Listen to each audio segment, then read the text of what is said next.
దృఢమైన శరీరాకృతి ఆ పక్షి జాతి శక్తి. భారత్లో ఒకప్పుడు పెద్ద సంఖ్యలో ఉండే వాటి సంఖ్య కాలక్రమేపీ కనుమరుగైపోతోంది. ఇంతకీ అవి కనిపించకపోవటానికి కారణం ఏంటి? ఆ పక్షి పేరేంటి? పక్షి జాతిలో బలమైన జీవులుగా రాబందులకు పెట్టింది పేరు. ఇవి మరణించిన జంతువుల కళేబరాలను తింటూ వ్యాధుల వ్యాప్తిని అడ్డుకుంటూ పరోక్షంగా మనుషులకు మేలు చేసే ఈ పక్షుల సంఖ్య అత్యంత వేగంగా తగ్గిపోతుంది.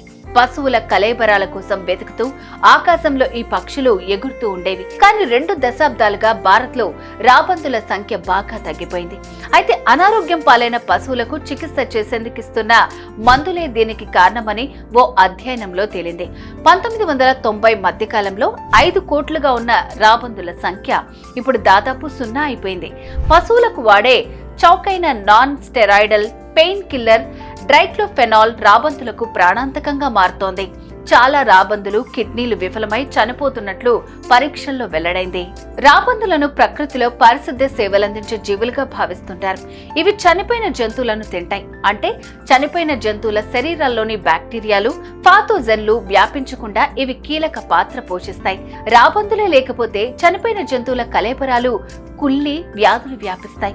వాటి ద్వారా వచ్చే రోగాలు, వ్యాధులను ఎలా ఉంటాయో ఊహించుకోవడం కూడా కష్టమే. అందుకే ప్రజల ఆరోగ్యం కాపాడటంలో రాబందుల పాత్ర ముఖ్యమైంది. పర్యావరణ వ్యవస్థలో మన జీవితాలను ప్రభావితం చేసే చాలా పనులు ఇవి చేస్తూ ఉంటాయని చెప్పుకోవాలి.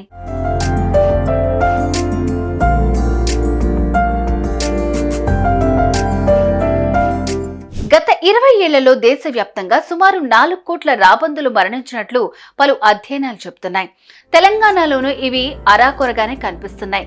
కుమరం భీం ఆసిఫాబాద్ జిల్లాలోని పెంచుకలపేట మండలం అటవీ ప్రాంతంలోని పాలరాపు గుట్టపై 2 నెలలుగా రాబందుల జాడ కనిపించడం లేదు. ప్రాణహిత పెద్దవాగు సంగమ తీరాన 200 మీటర్ల ఎత్తులో ఉన్న పాలరాపు గుట్ట ఒకప్పుడు రాబందులకు స్థావరంగా ఉండేది.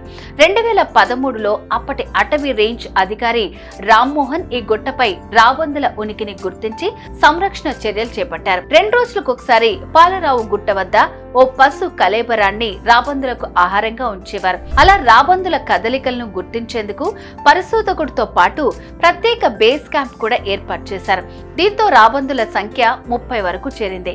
తెలంగాణ రాష్ట్రం ఏర్పడిన తర్వాత పాలరాపు గుట్టను పర్యాటకంగా అభివృద్ధి చేస్తామని అప్పటి అటవీ మంత్రి జోగు రామన్న ప్రకటించారు. ఆ తర్వాత రాబందుల సంరక్షణను అధికారులు గాలికి వదిలేశారు.